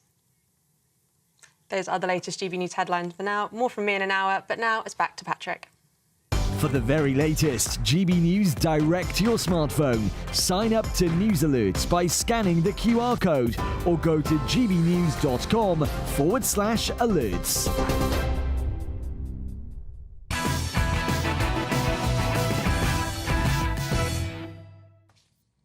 White Brits are going to be a minority in Britain within the next 40 years. That's what the stats predict. The white British population will decline from 73% now to 57% by 2050 and then below 50% by 2063. By the end of the century, it looks like white Brits could make up just 33.7% of the population. In fact, by 2100, 6 in 10 people in the UK will either not have been born here or will have at least one immigrant parent. That is according to Professor Matt Goodwin. The Muslim population currently stands at about 7%. Apparently, it will become 11.2% in the next 25 years, and Muslims will make up nearly 20% of the UK population by the end of the century. That's according to this study. Look, people might quibble about the numbers in this study, but I think they're lying to themselves. Go outside, look around. Everyone's noticed the demographics at primary schools. You see the demographic changes if you go to visit relatives in hospitals. You see it when you go to Birmingham, to Bradford, to Blackburn, to Bury. In fact, in Burnley, they have just elected a local councillor who wants men and women to be segregated. So she's an 18-year-old medical student. That bodes well, doesn't it? On that note, this happened in Parliament today. Given the Prime Minister's desire to strengthen strategic alignment with our European neighbours, will he, in the interests of public safety, follow the lead of France, Denmark, Belgium and others and ban the burka?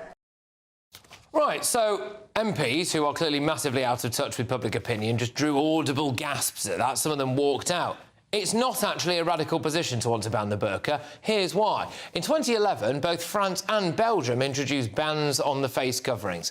And in 2017, Austria followed suit, with Germany also banning face coverings for government employees in schools and in courtrooms. More recently, Denmark has banned the burqa in all settings. Norway banned them in schools and colleges. Well, they're not all far-right fascist nations, are they? In fact, quite the opposite. Well, I think a burqa ban is actually probably a very good thing. Here's why. It would force more integration into Britain. Then you've got the national security argument. Look at this. This is terror suspect Mohammed Ahmad Mohammed, who fled by walking into a London mosque, showing his face, as you can see in that picture there. Then he went into the mosque, put a burqa on, and legged it, right? So it's a problem, isn't it?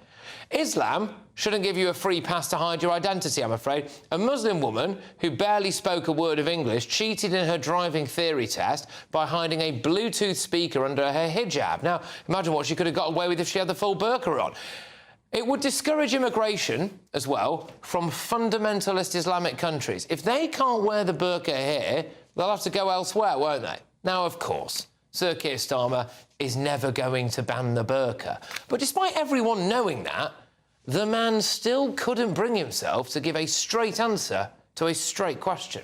But I'm not going to follow her down that line. But now she is here and safely in her place, perhaps she could tell her new party leader that his latest plan to bet £80 billion of unfunded tax cuts, he's no idea how he's going to pay for it, is Liz Truss all over again. Why can't you just answer the question? Just say no. No, I'm not going to ban the burqa. Because we all know that's what he thinks. Anyway, he just can't answer anything honestly, can he? Burqas or no burqas. The fact is, I think it might not be too long before Britain is a Muslim country. Let's get thoughts from my panel. Director of the Popular Conservatives, Mark Littlewood. We've got businessman and activist Adam Brooks and broadcaster Nina Mishkov. Let's deal with first things first, if that's all right. Adam, I want your views on this first. Ban the burqa, yes or no? Yes, I don't think anyone should be able to cover their face in public. I think it's a security issue. I was only in Oxford Street earlier. There were young youths in black puffer jackets and COVID masks. I don't think that should be allowed either. There's a real integration problem as well. I think humans should show their face. It's part of who we are. We communicate via our face and our emotions. As you're right, you cannot integrate if you're not showing your face. And I do worry how many of these women are forced to do that. It's all right saying that many do choose to do it. I'm sure they do. But many are told they cannot show their face. Well, what do you reckon, Mark? Well, it's interesting what you showed about those other European countries, Patrick, and I don't know the specifics of the law in each and every one of them, but what was banned was face coverings, right? Now, that seems to me eminently reasonable. You can't walk into a bank wearing a balaclava or a motorcycle helmet. In courts of law, I think you need to see the whites of the eyes of people. Interesting cultural point that Adam raises as well. Generally, if you can't see each other and express facial expressions to each other, it's problematic. So I wouldn't go for the burqa per se, but I don't think that we should make exemptions based on a particular religious preference for wearing a particular You're right. The elegant clothing. solution is to ban all face coverings in public places, isn't it? I think that would make sense, with obvious exceptions like it's -20, you know, and you can probably wear a balaclava there. But Nina, your take on this? Now I must be quite surprised. I understand you are in favour of a burqa ban. I am, because of these two good arguments here. But I also find it very upsetting, personally, when I see a woman with her face covered and no identity at all. And it may be that she's chosen because she's been brought up in the custom and the culture and the religion, and that is a natural thing to her. Mm-hmm. I still find that very upsetting, because as a woman, I would like to be able to express myself and be the person that I want to be. And I feel that there's a restriction on women like that. Mm-hmm. But as I say, but obviously, there's the whole security thing. I mean, going through passport control, you know, anything, a court of law, you've got to be able to identify people. We have got a massive problem with both unemployment and integration in this country. And whilst some women who wear the full burqa do work, we've had cases actually that were deemed relatively controversial, where there was a female primary school teacher who was in the full burqa, and some of the parents, some of the pupils were very young. Some of them were a bit like, well, a bit freaked out by it. No, that was just what their testimony was, and there was a bit of a hoo-ha about that. Should she be allowed to wear the burqa in the classroom? All of that. So some of them, you know, do work. But I would look at this, Mark, and I would suggest that if you are a woman in a full burqa in a lot of places, for example, you know, parts of inner city Bradford and places like that, I'm not sure you're working as well. I think maybe there's a very patriarchal culture there where you are expected to cover up and stay at home. My God, I'm the pinko lefty on the panel. I didn't think this would ever. Look, if there's a suggestion that any uniform is not being worn with consent, let's tackle it there and then, right? And we have a litany of cases in which we're not willing to take on the Islamic community for fear of being called out as racists, right? So I would much prefer to look at the problem down that end of the telescope.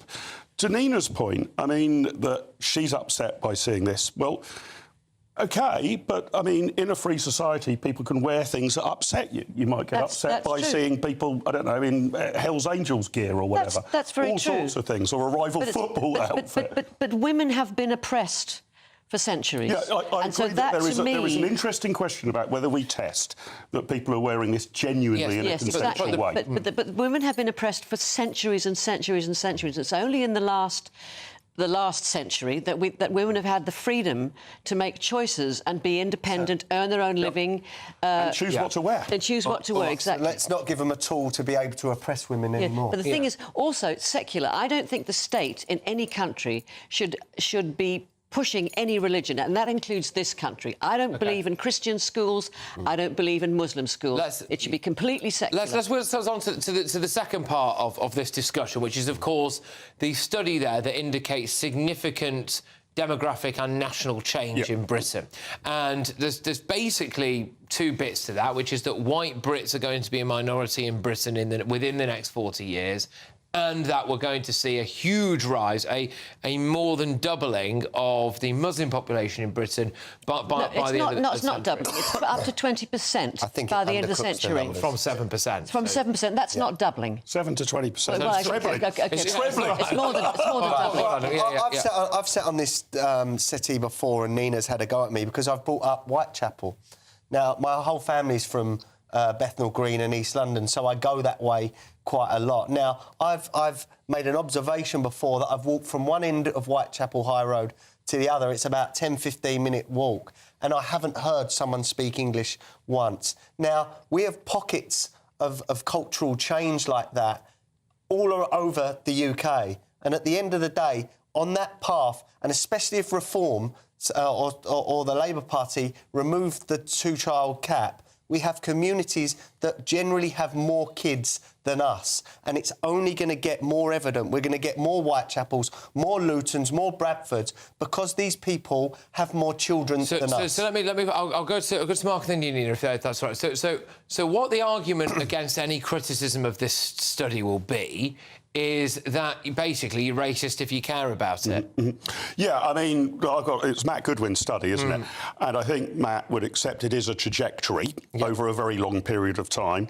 I was just in the break crunching the numbers. On the present trajectory, if you were to look at Italy's population, in 150 years' time, it will fall to zero on the present drops. So you've got to be very careful about population predictions over this period. And I know Matt would be. He would be saying on the present trajectories.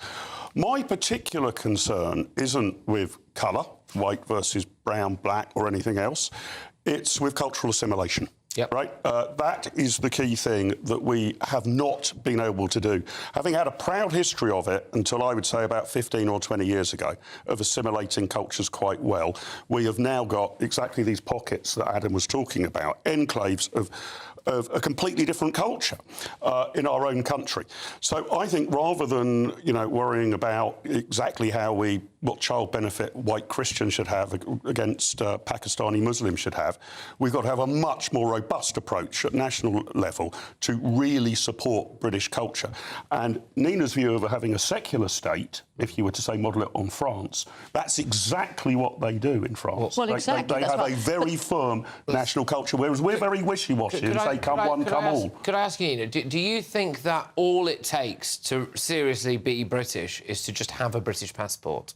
No, there's centuries, there's eons of tradition, and of course people should be proud of Britain and proud of being British. But I find that report repulsive in many ways, because What's wrong with the fact that there are more black faces than white? You say you're not worried about that, but there are many people who are. And I found that repulsive. What I also find really repulsive is the fact that he talked about that it's not just immigrants, it's the children of immigrants. And a child of parents of which one of them is an immigrant is a foreigner, basically, is what he's saying. That means me. That means me. How dare he? My father was Polish. He came to this country to fight the war for this country. So there's Matt's report saying that I am an other. I am not British. That's exactly what he's saying. Would you agree, Nina, that generally speaking, that the Polish community has assimilated brilliantly well into British society, and the Islamic community rather less so? Would you? I agree. So what would you do to try and assimilate the Islamic community rather better than we've done to date? Because we have to have stricter laws. We do have to have stricter laws to make people learn the language. We have to have that. I mean, It's not just the language. I mean, my worry is we're teaching people in schools that Britain's history is one of slavery, imperialism and oppression. I don't think we are not teaching kids in schools as much that there's an awful lot to be proud of. In fact, Britain has contributed more to the world than any other nation in the last 200 years. You've swerved very cleverly on my point. And that is one of the flaws, one of the many flaws about this report. As you say, the projection is for 75 years' time, when anything could happen. A meteor could have hit this planet. We might not exist. None of you will be alive. Patrick. You know, what are we talking about? Pure projection. Facts and stats cannot be racist. What annoys me... But a report can be racist. No one would ever dare say that Japan or Nigeria are a racist country for trying to protect their ethnic makeup. It's never going to happen. Japanese are fairly racist, But let me tell you now, everyone wants to attack this country for us wanting to protect our heritage, our culture. Our flag is even deemed racist to people that bloody live here, and it is annoying. Because it's used in an aggressive fashion. It's used in an aggressive fashion. Look, I think it's if the results of this study turn out to be anything like true, I think it should be a bit of a wake-up call for people, because, you know, it's an uncomfortable thing to say, but we've been led by a lot of people who, for a long time, in my view, have said the only thing that it takes to make you British is to have the British passport. Well, that's rubbish. If you arrive from a different country and then you get a British passport, OK, technically, on paper, you're British, but you're not British, are you? And then there are big problems with it. I just think, why should we be called racist for wanting to keep Britain Britain? And to keep Britain white, because that's part of the... No, but it starts off by saying that. It's not about keeping Britain white. It's about a shared cultural identity. And think about that time frame, OK, for white Brits to be a minority in Britain within the next 40 years is nuts. My kids will be middle-aged by that time. That's a rapid change of country. Let's just remember, this is a projection by one man. I mean, I respect his title. I don't respect his views. And he has a political agenda. He has a political agenda. He may have his own political opinions, but the reason these sort of studies, I think, are useful is they say, if we carry on going the way we're going at the moment for long enough, this is where we'll end up. All sorts of economic projections are made on the same basis. Now, it might be that encourages a tilt in policy and you don't continue on the same path. But he is technically correct that if we carry on the path that we are on, it is totally extremist. It's one man's view and it's projected to the end of the century. But in a way, I hope we don't have to find out the reality of whether or not he was right. Maybe we could do something with our immigration policy. But anyway, look, time is running out for your chance to win. I'm not allowed to enter. Your chance to win the biggest Great British giveaway. It is, of course, this whopping Great Big Motorhome, a bit of cash on top. Here's how. There's 2 days remaining to see how you could win big. Driving away in this Elnag Baron 560 motorhome, courtesy of Marquis Leisure.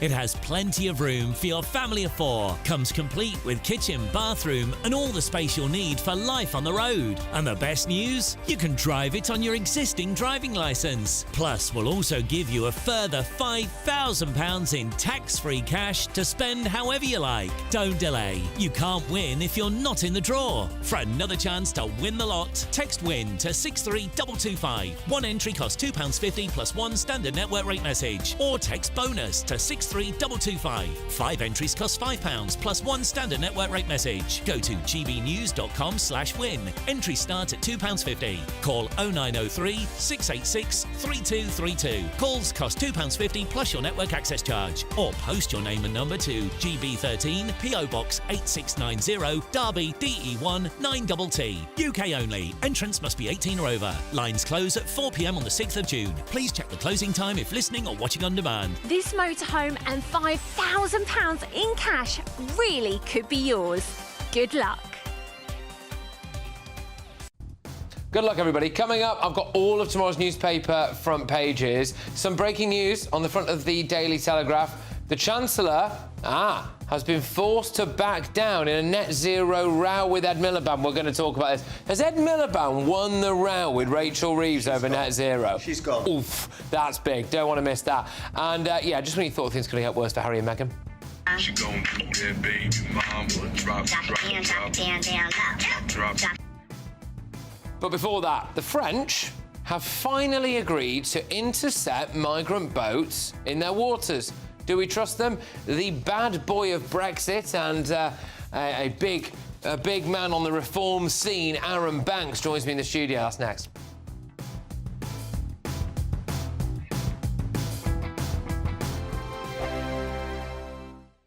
No matter the state it's in, this is our nation. Join me, Jacob Rees-Mogg, for a genuine, honest discussion on where we have been, where we are going, and where we are with the people who set the direction. That's State of the Nation every Monday and Tuesday at 8 o'clock. Only on GB News, the People's Channel. Martin Daubney, weekdays from 3 p.m. A lot of people have been imbibed with the notion you're born white, you're born male, you've won life's lottery, but that's not what people are telling you. Tell us, what began your journey on this fascinating path? I mean, I think rather like you, I've had a long interest in men and mental health. And I was talking to companies about men's mental health, and at the end, there'd always be guys who come up to me and say, I can't say this out loud, but my career has taken a real hit because I'm a man. I don't know what to do with that. You know, things had to change. I'm not sexist, I'm not racist, but I'm really suffering. So I heard that so many times. I thought I need to investigate this, gauge how wide this is, and did some polling, spoke to a lot of people, and I was really staggered by what we got back. For nearly half of all white guys to be walking around too scared to even give respectful feedback to a colleague, to not risk making a joke, to, a third have said that their mental health has been affected because there's that terrible fear that doing or saying the wrong thing and you're out the door. Gets you cancelled. Yeah, and then, particularly from young guys, more than 1 in 3 young guys saying that they've directly lost out on career opportunities, promotions because they're white men. It was a scale I didn't expect, and as I said, no one's saying this didn't have to change. In my old BBC days, I've worked undercover to expose racism, but the DEI, the diversity programs that have been rolled out, aren't just nice HR policies. They're actually rooted in an early 70s radical Marxism that divides everyone into oppressed and oppressor. And if you're white and male, you're an oppressor. Doesn't matter if you're working class, doesn't matter what your mental health's like. You're already seen as top of the pack. And as we know, it's a massive distortion of what it's like for most guys. GB News, the People's Channel. Westminster, the ultimate clique. And you're fighting like rats in a sack. But here on the Camilla Tominey Show, we ask the questions the establishment media is too scared to ask. OK, let me ask you a straight question, because I know you're a straight-talking politician. Whether it's net zero, illegal immigration or law and order, nothing is off-limits. You had the power then. Yeah, as I and say, now you've lost it. That's the Camilla Tominey Show, a politics show that's fearless. But no, let me finish my question if you don't mind, because it is my show. Sundays at 9:30, only on GB News, the People's Channel, Britain's news channel.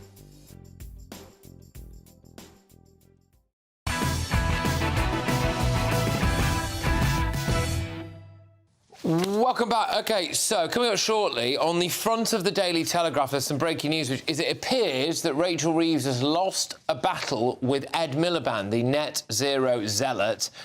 This, I think, could be the end of it. We're going to bring that to you shortly.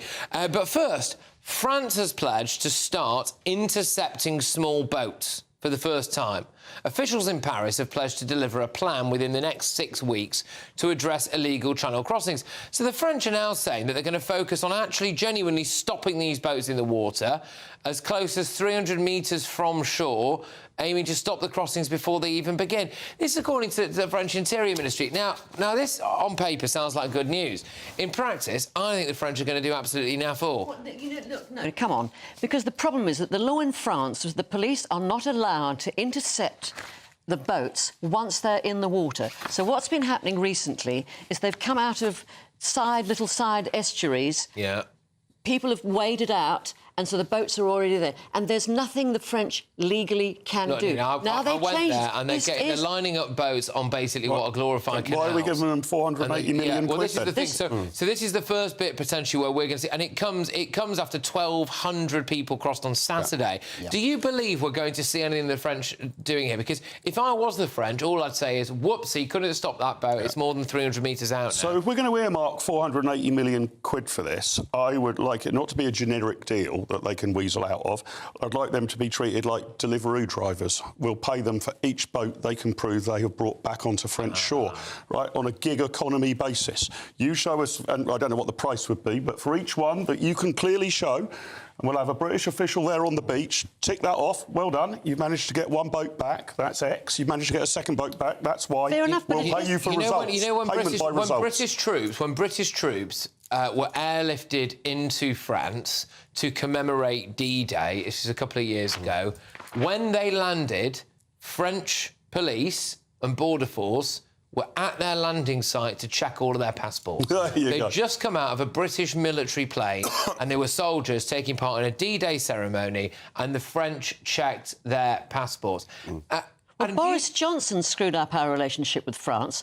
He really put the tin lid on it, and we've been clawing our way back. We've been clawing our way back since then. Are they our enemies? I've said this before. They don't like us. They showed that during after Brexit, and they showed that during COVID. They tried to stop. Can you blame them after after Brexit? Our COVID supplies. You can't blame them after Brexit. They do not want these people in their country. The migrant crime is off the charts in Dunkirk and Calais. I sound like a broken record saying it. Why would you want these people in your country when you can just let them come to here? That's why we should pay by results. We have given them billions over the years and then pretending that they're going to stop these boats. First, there was Brexit, so we're not part of the EU. Anything. Secondly... So what? We weren't sending anyone back anyway. We weren't sending anyone back when we were in the EU. The Dublin Agreement did not work. Nobody's mentioning the Dublin Agreement. Okay. You're obsessed with it. Because lefties throw that at me on... We should just pay them by results.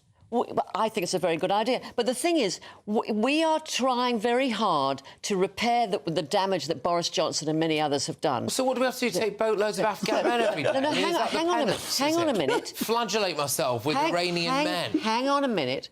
Macron and his wife, slaps or otherwise, are coming to Buckingham Palace, and they're going to be a state visit. Brilliant. This is soft power again. What are we getting for it? What do we get for it? Well, first of all, we've got this law changed, which means that they can intercept up to 300 yards. This is my point, Nina. Do you believe they're going to do it? They will do it because... It's not going to be sorted out over souffle at Buckingham Palace. Just pay them by results. Say, we will give you the money if you deliver. Why are they going to want these people in their country? It's funny you said about food delivery drivers, because half the people coming across the channel end up working as food delivery drivers on false licences. I'm happy to pay for results. I'm not happy to pay in the round. Reading between the lines here, what I think has happened is that we've had 1,200, mostly young men, come over on Saturday alone. And Keir Starmer, for all his smash the gangs rhetoric, is bricking it, because he's thinking, oh my gosh, I'm not actually doing anything. People are realising it. He has had, and by the way, I know that people in government have seen the stuff that we did in Calais. They've looked at that. We just shone a light on the true reality of the situation over there, which is for the £500 million we sent the French, they've not even bothered to put a fence up between the largest migrant camp in Calais and the beach, right? So you can just walk over there. And I think they're looking at it now, and they've gone to the French and said, please, for the love of God, say that you're going to do something. And the French have bought themselves 6 weeks of inaction during the busiest migrant crossing time of the year by saying, within the next 6 weeks, we're going to do something. But they are. And the thing is, I just like to point out, and I don't like the migrants coming either, but on 1,200 on Saturday, there were none between Monday and Friday, so you can actually I'm not really that bothered. No, but I'm saying none all the time. 1,200 on one day, I know. If you even it out and you divide it by 6. Okay. And that's before their families come over, Patrick. Well, that is the other aspect to it. OK, right, coming up, we've got all of tomorrow's newspaper front pages. I can't wait to see this and get more detail on it because, from what I found out, the breaking news on the front of the Daily Telegraph is that the Chancellor, Rachel Reeves, who's had a car crash day today, has just been forced to back down in a row with net zero zealot Ed Miliband. Surely this is curtains now for Rachel Reeves. Stay tuned. I forecast a perfect holiday in the sun. Weather looking good then? For sure, and no worries about our travel insurance. All Clear Travel Insurance sponsors GB News Travel Destinations forecast.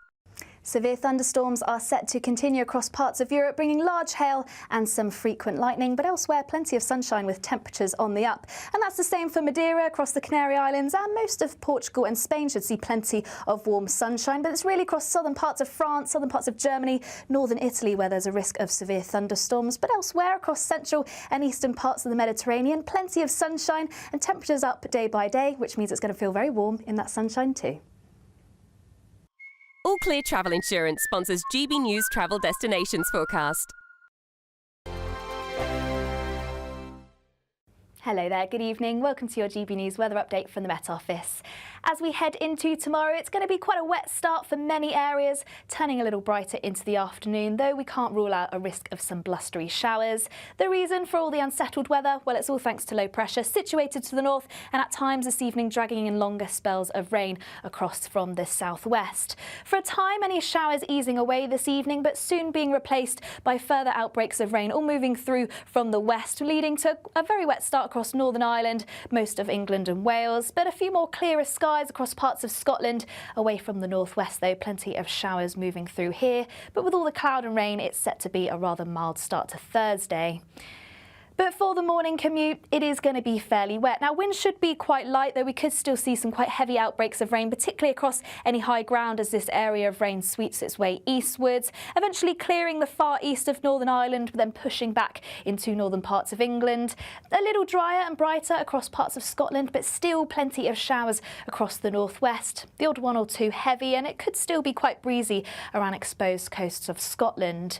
And Thursday is set to be quite an unsettled day. Outbreaks of rain shifting their way eastwards, still rather heavy at times. Brightening up a little more into the afternoon, but still once again a risk of showers. Still breezy around coastal areas and the odd shower turning quite heavy, may even hear the odd rumble of thunder. And still once again plenty of showers skirting the way across Scotland, where it will feel a little fresher, but elsewhere temperatures remaining in the mid to high teens. Friday once again brings more unsettled weather, showers, longer spells of rain and still quite breezy, particularly across the southwest or where we see any heavier outbreaks of rain, but potentially once again turning a little brighter for England and Wales as we head into the afternoon. Further spells of rain on Saturday, though a drier day ahead on Sunday with temperatures remaining fairly similar.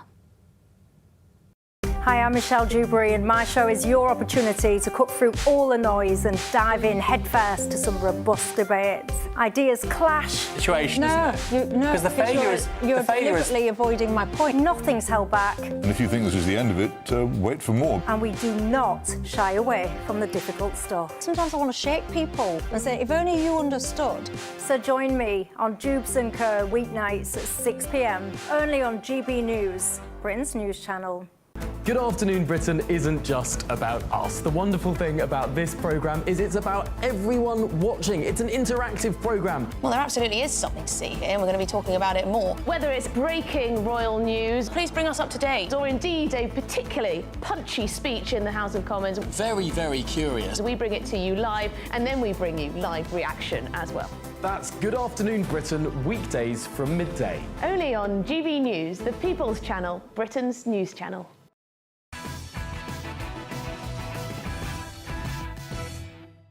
Welcome back. It's time for a first look at tomorrow's newspaper front pages, and you will not believe what's on the front of the Daily Telegraph. Start with The Sun. Fat jab baby fears. So if you're on Ozempic apparently it can stop your contraceptive pill working and you have a baby. Look, I'm furious with this because over the last few months, the media has told us these life-saving miracle jabs are unbelievable and there's no risk to it. We've seen deaths, we've seen illness, and now we've got possible baby fears. People need to stop trusting Big Pharma and everything. Well, I'm sorry. I don't want. By the way, I don't want to get sued by the makers of Ozempic. I think it's Mounjaro. Mounjaro, yes. Mounjaro, yeah. But either don't want way, to get sued by them either. Well, no. There are some worries that it might remove the impact of the contraceptive pill. I agree. Just to no, fair point. Well made, Mark. Thank you very much. For getting me out of all sorts of trouble with Big Pharma. Anyway, The Guardian: chaos fears over return of winter fuel payments. They say bereaved families of tens of thousands of dead pensioners could be pursued by tax officials to recoup winter fuel payments. Right. The Daily Express: Farage backs call for full U-turn to help the OAPs. Nigel Farage has apparently backed the full restoration of the winter fuel payment. Let's do this now, though. This is the front of the Daily Telegraph, and this, I think, after what has been a car crash day of Rachel Reeves announcing all kinds of spending, etc., I think this is the final nail in her political coffin. Rachel Reeves has been forced to drop net zero cuts. Sir Keir Starmer has apparently sided with Ed Miliband after Rachel Reeves wanted to axe some key projects. I'll give you a bit more detail on this. Ed Miliband has defeated an attempt by Rachel Reeves to raid one of his key net zero schemes. The Treasury has for months been considering cuts to the £13.2 billion, yes, billion pounds, Warm Homes Plan, which aims to insulate properties across Britain. Remember, Insulate Britain? There you go. This is that, right? But it's just in the form of Ed Miliband. But apparently, Ed Miliband has won this battle, and we are going to have to find £13.2 billion for Ed Miliband. Rachel Reeves has lost out when it came to the welfare cuts. They're rowing back. Look at the front pages. They're rowing back on the OAPs on the winter fuel payment. That was her. That's gone. You might as well screw that up. Lob it over there. That's gone. Now net zero. She's lost that battle. That's gone. She's gone, hasn't she? I would say her position is now basically in tatters. Let me try and show some sympathy or at least empathy for her. She is stuck by what she calls her fiscal rules, that she needs to show to the money markets that she is going to get debt down and spending under control over the medium term. So she's gone through various things with the Treasury where she thinks she can save money. Winter fuel allowance, for example. Perhaps not so much spent on Ed Miliband coming round and insulating your loft, for example. Yep. But each time she goes into battle to try and save some money, she loses. So her fiscal rules, she is almost certainly not going to abide by. Yep. And when a Chancellor starts by saying, here are my key rules, you can trust me on all of these graphs, debt's going to come down, spending's going to be under control, and you're blown out of the water by your own side, your position is basically untenable. The front pages right across the board are basically on a couple of different U-turns for Rachel Reeves. Earlier on, I showed you the clips of her talking in Manchester today, announcing 15 billion quid's worth of transport investment. Now she's going to have to find the money for winter fuel payments. Now she's on the hook for another 13.2 billion quid from Ed Miliband so he can come round and, as Mark said, insulate your loft. She is going to have to raise your taxes. And I brought you a picture earlier, didn't I? I brought you a picture of Rachel Reeves. She's toast. I'm telling you, Adam. Look, we don't just need a magic money tree now. We need a magic money forest. Where are they going to get these billions? Look, I think most people would agree at home that these Ed Miliband and Rachel Reeves are completely incompetent and should be nowhere near government. Keir Starmer cannot lose both in the first year. His government would collapse. So one's got to go, and it looks like Rachel Reeves is going to be the one that gets the chop. How can she stay on after this? How? I cannot believe that Rachel Reeves will go. I really do not believe that at all. It's kind of scaremongering. The thing is about the insulation. Our homes are scandalous in this country. They're old stock. We need insulation. Do you want to pay more tax to pay for it, though, Nina? I personally would pay more tax, Right. but I don't accept that because I don't earn enough, darling. Okay, darling. But this is it. Look. Seriously, this is the problem that she's got now. Is she unequivocally, which is that if all of these things are going to happen, she's going to have to tax a lot of people a lot more money, and she said she wouldn't do that. Well, she hasn't done it yet. Yeah. So this is pure speculation. We do not know. Well, yeah, it is speculation, but it is based on some unfolding, well-evidenced stories about government spending. And her problem is this: in order to stick to her rules, and chancellors who don't stick to their rules really spook the markets. In order to stick to her rules, she's got to find savings. Big savings. And day after day, we're getting U-turns on big savings and her losing battles with her fellow ministers. She cannot stand up at the dispatch box at the next statement of the next budget and say, I'm abandoning my fiscal rules. The fiscal credibility of the government is gone at that point. We don't know the battles that she's won and which departments have lost. Well, she's not doing a very good job of briefing the press. Well, there hasn't come out. That's next week. You know, this is the. It's going to be a massive problem. But Adam, what do you think it says though? Seriously, about the director of Labour Party. Now, there's some very interesting polling about Ed Miliband. Very interesting polling, which is amongst Labour Party members, Ed Miliband is astonishingly popular. So Starmer has obviously backed him over Reeves. But do you think that carries through towards the wider public? Well, the type of people that are generally Labour Party members, you know, I don't want making decisions for this country. Ed Miliband, his videos that he does and puts out treat us like a 5-year-old. Cannot stand the man. I think he's an extremist and his net zero policies are going to bankrupt Britain. And this is depressing because even though Rachel Reeves is bad, he's worse. So for them to keep Ed Miliband is a really sad day for us in this politically for Starmer, because he has to keep the left wing of his party happy. That's right. So this government is going to drift more and more to the left. No, it's not. I don't think it is already drifting more and more to the left. I just don't get where the money's coming from. And you know, we've said before, Britain's oldest department store closing down, showing pictures of Rachel Reeves in their window with Rachel Reeves closing down sale on it. You've got the inheritance tax thing, which is going to cost us something in the region, predicted anyway, of about 15 billion quid, lead to 208. The national insurance high, 208,000 job losses, I think it is. She can't go on like this. This is mad. But just before we hit this break, I want to show you this if you've not seen it. So Meghan Markle has shared a video of her and Harry dancing shortly before the birth of their daughter Lilibet. When the song come on, let me see you get gone. Baby mama, this shot song been pregnant for way too long. I tell the DJ turn it off. If she a baby mama, she gon' do that baby mama. Work. She gon' put it on you. She gon' do that baby mama. Drop it down, low. Drop it down, low. Drop it down, low. May I remind you they live in California? Yeah. May I remind you this is... Shows. Fine, so what? But that is perfectly normal for California. Is it? My God! Of course it is. I've got to say, that's where they live. Patrick, I'm no gynaecologist. Perfectly normal. I'm no gynaecologist, but I've never seen a baby bump with lumps and bumps and grooves like that. For me, it looks like she shoved the pillow up think there. it's hilarious that there are 3 men passing judgment on a woman's pregnancy. You actually spoke before I could say a word. My wife has had 3 babies, and not one of the bumps has big boulder like on there. Are you saying that her pregnancy was fake? Looks like there's a pillow up there. Oh, for God's sake! Are you saying her pregnancy was fake? I'm saying it looks like there's a pillow up there.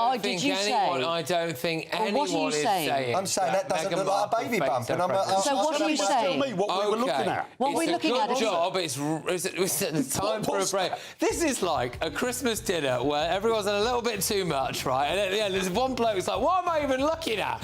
And you two are arguing about something about whether or not she's faked a pregnancy, which she hasn't. Anyway, right, next I've got more front pages for you. And Kemi Badenoch has promised to bring back a Rwanda-style scheme and stop illegal migrants claiming asylum. That's next. Join me, Nana Akwe, for an informative, interactive news programme with a difference. It's fun. No, he didn't say that, Dave. I'm so surprised. I think there's an element of truth to that. Join me from 3 p.m. every weekend, only on GB News, Britain's news channel. is GB News, Britain's news channel. Amy, how did you get into this beauty stuff? It's a good story, actually. I moved here years ago. I married a lovely Scotsman, and I was acting for a while, and then I was producing. And while I was producing, I needed a part-time job, and I got a job presenting beauty products at QVC, the shopping channel. And I was given a hair removal device. And although we did millions of pounds of sellout shows, they were oftentimes returned. Not due to my bad selling, but simply because they didn't work or people didn't like the smell of burning hair. And I thought to myself, people want a dermaplaner. They don't want this 250-pound device. So at the time, I was bringing over these dermaplaners from America to the UK because I couldn't find them in store.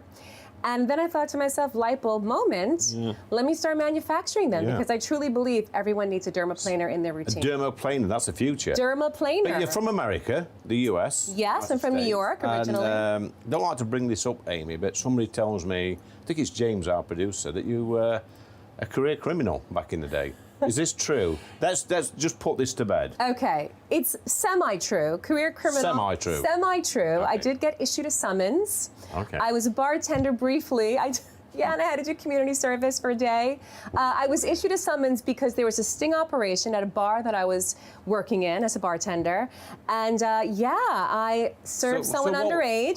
The legal drinking age is 21. 21, yeah. And it was super busy. I didn't look for his license. Next thing I know, I saw a cop flashing his badge.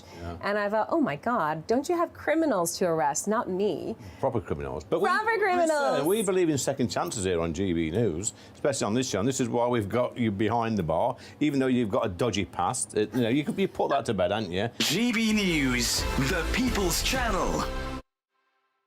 Westminster, the ultimate clique. And you're fighting like rats in a sack. But here on the Camilla Tominey Show, we ask the questions the establishment media is too scared to ask. OK, let me ask you a straight question, because I know you're a straight-talking politician. Whether it's net zero, illegal immigration or law and order, nothing is off limits. You had the power then. Yeah, as I and now you've lost it. That's the Camilla Tominey Show, a politics show that's fearless. But no, let me finish my question if you don't mind, because it is my show. Sundays at 9:30, only on GB News, the People's Channel, Britain's news channel.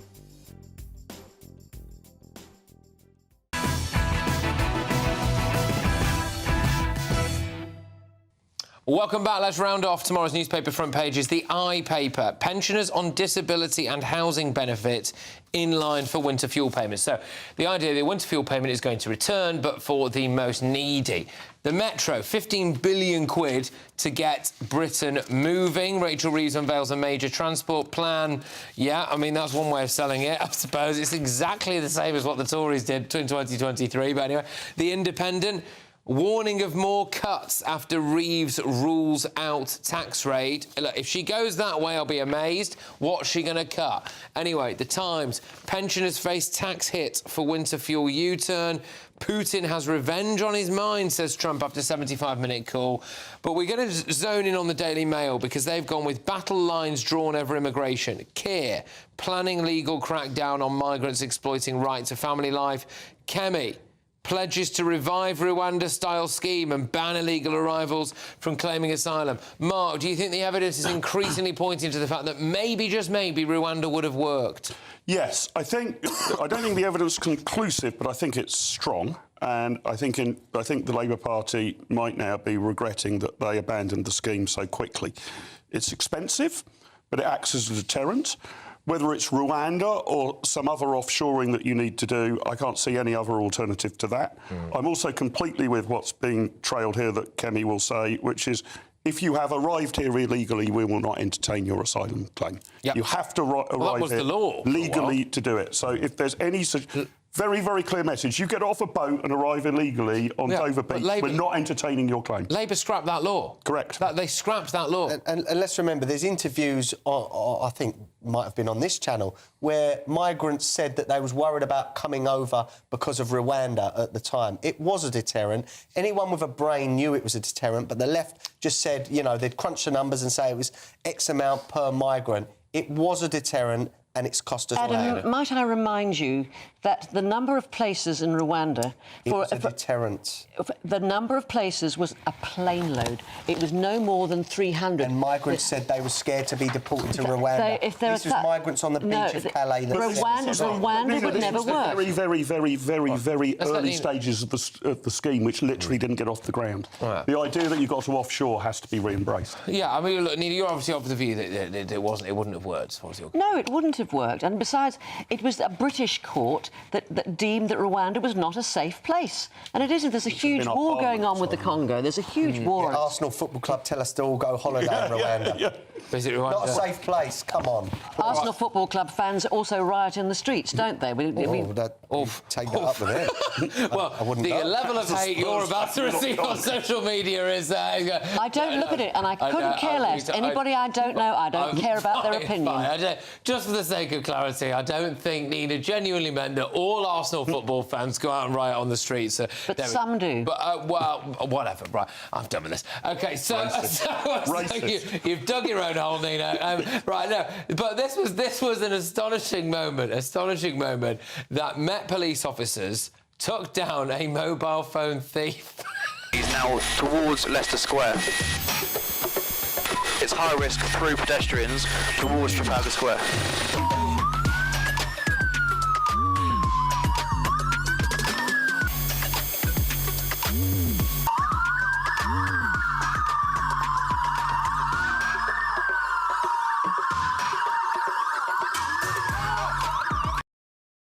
Surprised they didn't arrest that police officer for bothering to tackle him, to be honest with you, Mark. Yeah, unbelievable. I mean, I want more... That's the sort of policing I want. Not so much DEI training, more of that. Yeah. No, hold on. That's the sort of policing everyone wants. Yeah. And that would take crime down. Yeah. Unfortunately, we're so weak, crime is on the up. They nicked him. Well, they're strapped for cash, and that's the whole thing.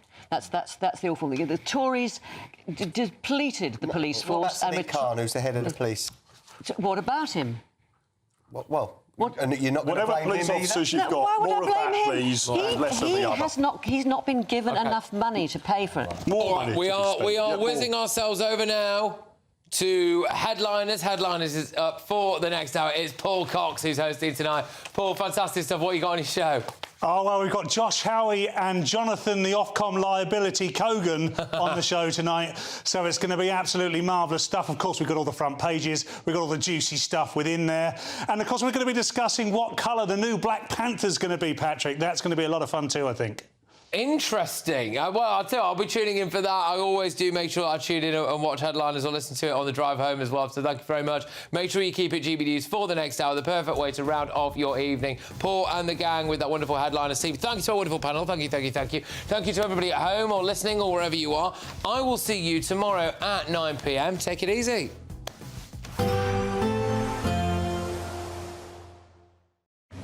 Even though we'll see a cloudy start, it'll be a bright outlook for the rest of the day.